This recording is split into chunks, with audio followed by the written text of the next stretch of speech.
Tiger fans, the draft is just around the corner, but who are we going to take with pick 3 and 4? That's the million-dollar question, the one that we've all been trying to answer for the best part of 7 months, and none of us have come up with the right answer yet. Well, we don't think we have anyway.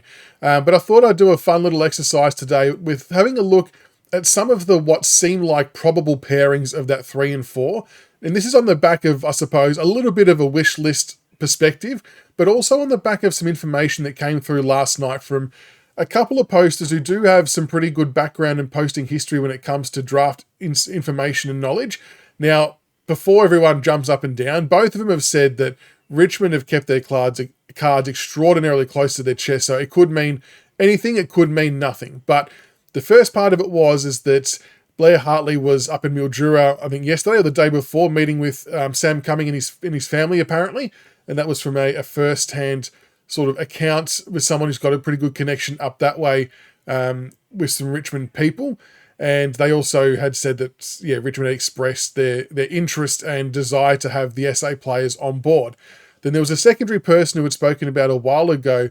The club was really keen on pairing Sharp and Cumming as an SA duo. And a third person who I know is in the industry has said that we've tracked Sharp for quite some time, quite heavily. So there seemed to be a lot of South Australian links. It was just interesting to hear from someone else completely separate about Blair potentially being in Mildura speaking to the Cumming family. But it just sort of comes down to there's a few possible pairings and combinations that we could look at for our pick 3 and 4. It does, look, I know it can change, but it does sound like for all intents and purposes that West Coast do seem likely to go William Dersma and Cooper Duff-Tytler at 1 and 2. Obviously could change. I mean, Dersma probably won't change. The Duff-Tytler one, there's always scope that could move, but all the industry sources start to kind of point towards that being the top 2 picks. So let's, for the sake of this exercise, lock that in, Dersma and CDT to West Coast at 1 and 2. So I want to take a look at some of the pairings that we could possibly have with our picks 3 and 4 and what that might look like. So the first one we'll bring up is the South Australian combo, Dyson Sharp and Sam Cumming. Now, I'm not necessarily against this. I know Sharp's been ranked in a whole range of different places, but to me, he just feels like something that's as certain as a 200 gamer as you can get. His competitiveness, contested game in particular, like we get smashed pretty badly in contested game, so I can see that being a really good strength in addition to our side. I know that people are going to sort of talk about his speed, but I do think we have speed within our own side already, and you've got next year's draft, which I believe does have a few more fleet-footed players that you would add to the mix. That can offset all of that. So I'm not too hung up on that. I think if he's a good player and can find the ball and win the footy at the coalface, then you got to be a strong contender for Richmond because we need that in our football. So pick number 4 would be Sam Cumming, who's 183 centimetre, mid-forward, competitiveness, consistency, good overhead marking, good power running, scoreboard impact and work rate. I think he's got a bit of zip as well. Not as much as Grill, but not bad by any stretch. And I do think that if he had played the back half of the year, that he would have been in higher draft calculations. As you all know, I've been a really big fan of Sam Cumming's work for a while. And I think it would be a really good pairing to have. Because I suppose my mind looks at our half-forward line and our midfield line. Adding players like Sharp and Cumming who can play both lines, it really helps complete that part of the ground. And it sets us up for the future. So that's one possible combination. So these aren't in any particular order either. These are just combinations I've thrown together. So Sharp and Cumming is the first combo we could look at. The second one we could look at is Dyson Sharp and Sam Grill. So Sharp was, as we mentioned earlier, for the inside game and competitiveness and extraction. And Sam Grill is one of the quickest in the draft. He does a great combination of speed and endurance running, can break the lines, very evasive, can shimmy and shake through the midfield, burst off the half-back line. Probably early days is maybe seen as a half-backer, but then with the progression to a wing midfield type role, skills aren't that bad. People get caught up on that stuff. It's honestly not that bad. And for those who get concerned about it being a reach at pick 4, I mean, reality is pick 4 is going to end up being pick 8 or 9 anyway. But when you consider how close all of these players outside of the first 3 are kind of ranked, they're grouped together, so you can throw a blanket over all of them, and then you can sort of start to pick your needs-based requirements. So even though other clubs haven't been linked to Grill as much as we have, that might be because they've already got that player type that they don't really need another one, whereas we need that player type. So that's why there's been a stronger connection. We've seen him at the VFL, plays well against men at a slightly higher level than Coates. So it stands to reason that he will be one that is hotly in contention. And I think it's just a sharp and grill is not a bad 1-2 combo, because you've got your inside, then you've got your outside. I think they complement each other well, and I can see it working for the years to come. The pick number 3, possible combination. Now, this one's probably my favourite combo. I won't shy away from that. Sullivan Roby and Sam Cumming as a 1-2 combination. I think, in my completely unprofessional and untrained opinion, would be our best bet to set us up for the midfield and forward parts of our ground. Roby, 192 centimetres, can play mid, can play forward. He's obviously got good mobility, physicality, power, scoreboard impact and size. And we spoke about Sam Cumming earlier with his power and scoreboard impact too.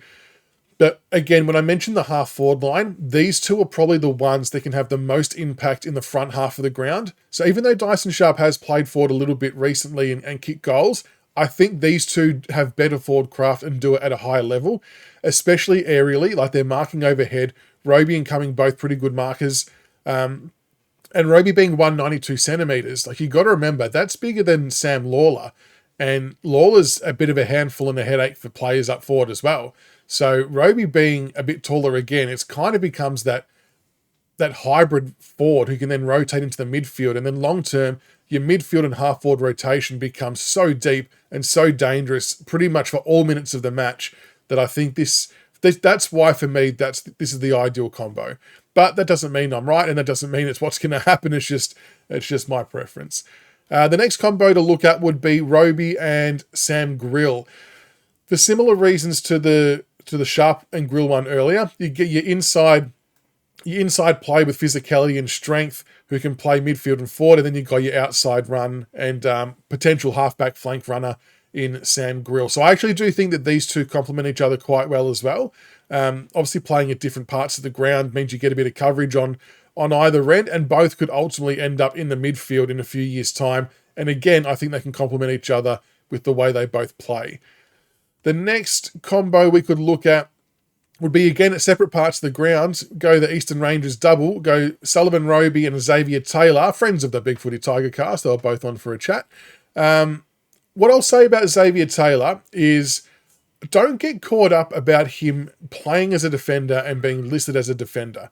Just because that's where he's played his football, that doesn't mean that's where he's going to play at AFL level. Yes, the probability probably remains to be a bit higher because that's where he's developed and grown. But I think if you ask a lot of other football experts, I really do think there's a strong view that Xavier Taylor's got a lot more to offer at AFL level in various roles, whether it be wing, midfield, and it still could be on the back line as well. But I wouldn't get caught up in thinking, why are we using pick 4 on a defender? Because I think he's much more than that. He's got elite traits as well. Good aerial ability, athleticism, competitiveness, leadership, consistency. And obviously we've got the intercepting as well. And we know that we've already got some of those player types. We also know that Broad and Vlosten will finish up soon, so there could be ways to rejig it to fit Xavier Taylor in there.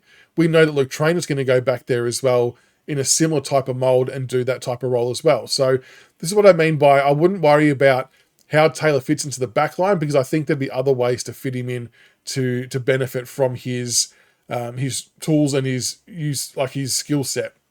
So there you go. There's a few different possible combos that Richmond could take at 3 and 4. And of course, that could all turn on its head on draft night quite quickly. But they're kind of the ones that I'm sort of leaning towards, that when you read all the other sort of mock drafts from the people who know best, that they seem to be what ends up in our hand. And also based on a little bit of the people who are talking who have got some inside word on maybe what some of our movements are. Keeping in mind that some of that stuff could most definitely be smoke screens like the Bob Allen stuff was. So I definitely don't want to discard that or say that it's all set in stone. But let me know what you think about those combos. Do any of them stand out to you more than the other? Is there a combination I haven't listed that you would rather see as well? Like I said, for me, Roby and Cumming I think would be the ideal one, but that's not necessarily the right combo at all. So let me know what you think in the comments below. Like and subscribe for more Richmond content. And until the next one, go Tigers.